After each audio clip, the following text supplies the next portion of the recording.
রহমান রাহিম। আমি মোহাম্মদ শফিউর রহমান, পিতা মৃত্যু কিতাবউদ্দিন, জন ঝগড়াচর, পোস্ট দাঁতভাঙ্গা, থানা রৌমারী, জেলা কুড়িগ্রাম। আজ আমি আপনাদের সংবাদ সম্মেলন করার আমার উদ্দেশ্য হলো আমার বিরুদ্ধে দ্বীপদেশ টিভি নামে একটি রেজিস্ট্রেশনবিহীন চ্যানেল থেকে এবং অন্যান্য অনলাইন এবং ফেসবুক আইডি থেকে আমার বিরুদ্ধে কিছু ভুয়া এবং ভিত্তিহীন তথ্য প্রচার করা হয়েছে। এই ভুয়া এবং তথ্য প্রচারের বিরুদ্ধে আমি তীব্র নিন্দা জ্ঞাপন করি এবং প্রতিবাদ জানাই।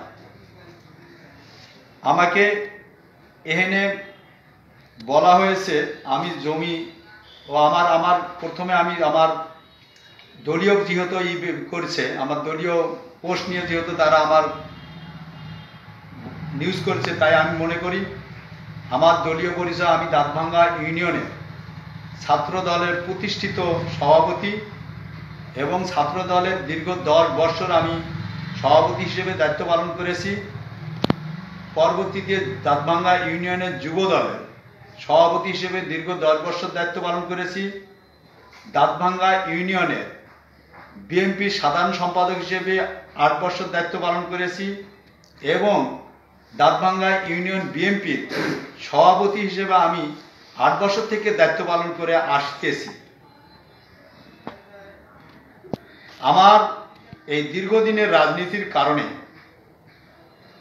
দাঁতভাঙ্গা ইউনিয়নের বিএনপি এবং অঙ্গ সংগঠন অত্যন্ত শক্তিশালী করা হয়েছে। এটাকে আওয়ামী লীগের কুচক্রী মহল আমার এবং আমার দলকে ধ্বংস করার জন্য, সাধারণ জনগণের মধ্যে বিভ্রান্ত সৃষ্টির জন্য আমার বিরুদ্ধে এমন অপপ্রচার চালাচ্ছে। তারপরে আমাকে বলা হয়েছে আমি অবৈধ জমি বা ভুয়ো দলিলের মাধ্যমে আমি জমি দলিল করে নিয়েছি। আমি সিএস ও এস এ মালিক অমরেশ চন্দ্র সরকার এবং শচীন চন্দ্র সরকারের ওয়ারিশ সন্তোষ শেখরের কাছ থেকে 2318/2083 দলিল মূলে 20 শতক জমি আমি দলিল করি নেই এবং পরবর্তীতে 2096 দলিল মূলে সুভাষচন্দ্র সরকারের কাছ থেকে আমি 20 শতক জমি দলিল করে নেই। মোট 40 শতক জমি আমি সরকারি বিধি মোতাবেক আমি রেজিস্ট্রি করি নেই এবং 7 সালে প্রথম দিকে সরকার মহোদয় ডিসি মহোদয় দাঁতভাঙ্গা বাজারের এই 40-এর মধ্যে 15 শতক জমি দাঁতভাঙ্গা বাজারে পেরিফেরিভুক্ত করে। পেরিফেরিভুক্ত আইন মোতাবেক হয়নি, তাই আমি সহকারী জজ কোর্টে যে আমি মামলা দায়ের করি 24/2007 সাল মামলার নাম্বার এবং 10 সালে এই মামলা আমার দোতরফা সূত্রে অবৈধ ডিসি মহোদয় যে অবৈধ পেরিফেরি করছে সেটা অবৈধ ঘোষণা করি, সেটা আমাকে রায় দেয়, দোতরফা সাথে আমার পক্ষে রায় দেয় এবং ওই টাইমে তারা লিজও কিছু লোককে লিজ দেয় অবৈধভাবে, সে লিজও জজ কোর্ট থেকে বাতিল করে দেয়। আবার এই জমিতে 11 সালে অর্পিত ট্রাইব্যুনালে অর্পিত তালিকাভুক্ত হয়। অর্পিত তালিকাভুক্ত হওয়ার পরে আবার আমি 485/12 অর্পিত ট্রাইব্যুনালে আমি একটি মামলা দায়ের করি। সে মামলার রায়ও আমাকে প্রদান করে 8/10/2014 সালে এই মামলাটা রায় ও ডিগ্রি প্রদান করে। এই রায় ও ডিগ্রির বিরুদ্ধে সরকার মহোদয় বা সরকার বাহাদুর ডিস্ট্রিক্ট জজের কাছে অর্পিত ট্রাইব্যুনালে 1/2015 একটি মামলা আপিল দায়ের করেন। ওই আপিলেও ডিস্ট্রিক্ট জজ সাহেব খারিজ করে দেন এবং নিম্ন কোর্টের রায় ও ডিগ্রি বলবৎ রাখেন।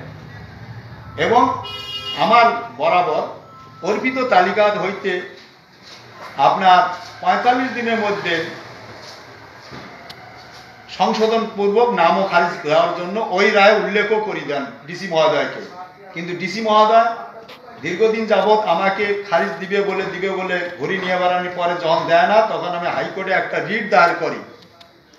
সে রিট নাম্বার হলো 4129/2020। এই রিটে মহামান্য হাইকোর্ট আমাকে ডিসি মহোদয়কে আমার এই নাম ও খারিজটি দেওয়ার জন্য, মানে আবেদনটি খারিজ আবেদন মোতাবেক আমার দেওয়ার জন্য ডিসি মহোদয়কে একটা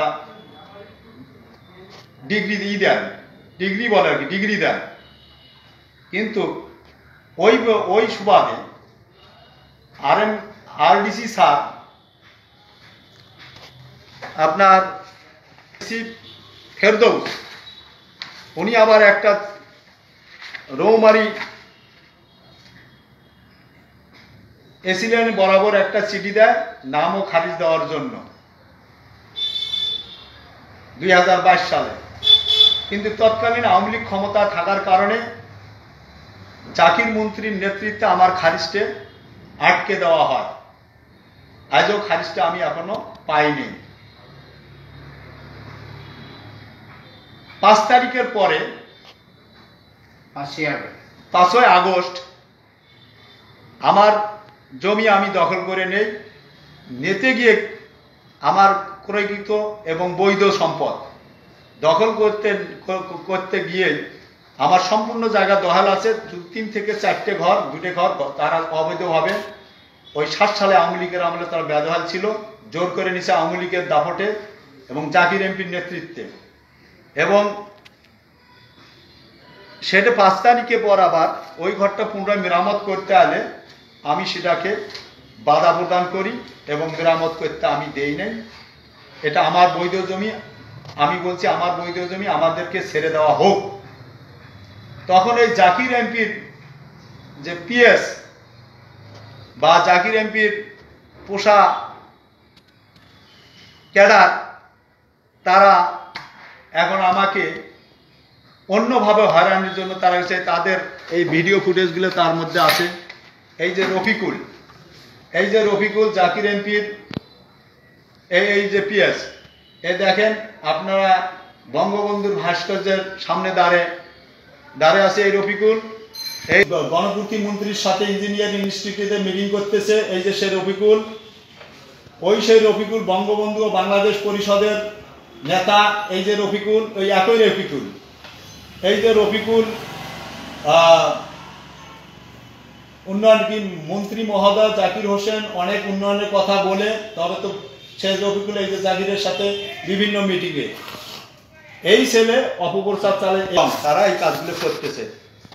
যাই হোক, আমার এর সাথে আমাকে 16 ডিসেম্বর 2024 আবার নতুন একটা ষড়যন্ত্র করছে, সেটা ভুয়া এবং বানোয়াট। আমরা অঙ্গ সংগঠন সমস্ত দাঁতভাঙ্গা ইউনিয়নে অঙ্গ সংগঠনদের নিয়ে আমরা একসাথে ফুলের তোড়া দিয়েছি এবং যার মতন শেষে স্বতন্ত্রভাবে স্বেচ্ছাসেবক দল ফুলের তোড়াও দিয়েছে। কিন্তু এটাও একটা নাটক করি, ফুলের তোড়া দেওয়ার পরে সেই ভিডিও ফুটেজও আছে, দেওয়ার পরে আবার নতুন করে তারা বলছে আমি নাকি তাদের ফুলের তোড়া ভেঙে দিয়েছি। এটা সম্পূর্ণ ভিত্তিহীন এবং বানোয়াট। আমি আবারও এ সমস্ত ভুয়া এবং আওয়ামী লীগের দোষদের যাতে আমাদের এলাকা থেকে আমরা মুক্তি পাই তাদের হাত থেকে, এবং আমি আমার রাজনৈতিক জীবন এবং আমার যে এলাকাবাসীর ভালোবাসা এটা আমার যাতে ঠিক রাখে, যাতে এটা ক্ষতিগ্রস্ত না হয়, এর জন্য আমি সবার সহযোগিতা এবং আপনাদেরও সহযোগিতা চাচ্ছি। আবারও আমি জানি এই সমস্ত মিথ্যা ভুয়া সংবাদ যে পরিচালনা করা হয়েছে এর আমি তীব্র নিন্দা জানাই এবং প্রতিবাদ জানাই।